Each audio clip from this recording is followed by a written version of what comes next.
केपी ओली पक्राउ परेका छन्। आज शनिबार अदालत बिदा हुने भएकाले केपी ओली र रमेश लेखकलाई भोलि आइतबार प्रहरीले थुनामै राखेर अनुसन्धान गर्न माग गर्दै अदालतमा पेश गरिने भएको छ।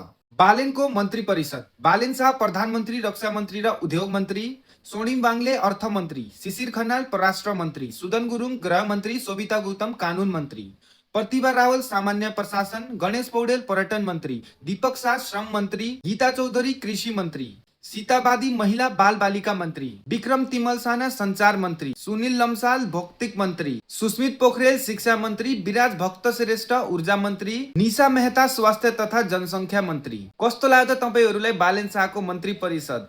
शपथ खाएको 1 घण्टामै गृहमन्त्री सुदन गुरुङले पहिलो निर्णय गर्दै जिल्ला प्रशासनबाट प्रवाह गरिने एक द्वार प्रणाली मार्फत प्रवाह गरिने निर्णय गरेका छन्। कस्तो लाग्यो तपाईहरूलाई उहाँको यो निर्णय? कमेन्ट अवश्य गर्नुहोला। शपथ खाएको केही घण्टामै कानुन मन्त्री शोभिता गौतमले केही गम्भीर अपराधका कसुरदारहरूलाई कारबाही तथा पीडितको शीघ्र न्यायका लागि विद्यमान कानुनी बाधा हटाउने पहिलो निर्णय गरेकी छिन्।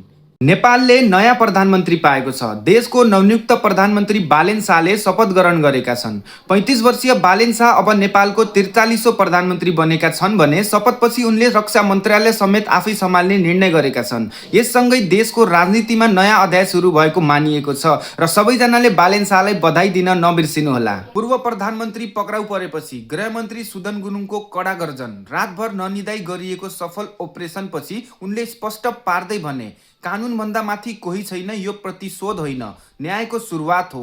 ओली र रमेश लेखकलाई नियन्त्रणमा लिएसँगै देशले नयाँ दिशा लिने उनको दाबी छ र भ्रष्टाचारको नामो निशान मेटाउने उनको घोषणा छ। पहिला जस्तो डराएर कसैलाई समात्ने, कसैलाई छुट वर्तमान सरकारलाई नभएको उनको भनाइ छ। युवा गृहमन्त्रीको यो आक्रमण पहिलो एक्सनले अब भ्रष्टाचार शक्तिशाली नेताहरूको निन्द्रा उडेको छ साथीहरू।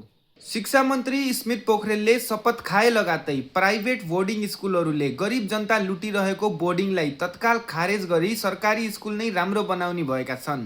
बालेनको नाममा हवन: प्रधानमन्त्री बालेन शाहको कार्यकाल सफल होस् भनी श्री मुक्तिनाथ बाबा र बालेन समर्थकहरूद्वारा मुस्ताङको मुक्तिनाथ धाममा हवन गरिएको छ र बालेन शाहको सफल कार्यकालको शुभकामना तपाईहरूले पनि अवश्य कमेन्टमा दिनुहोला।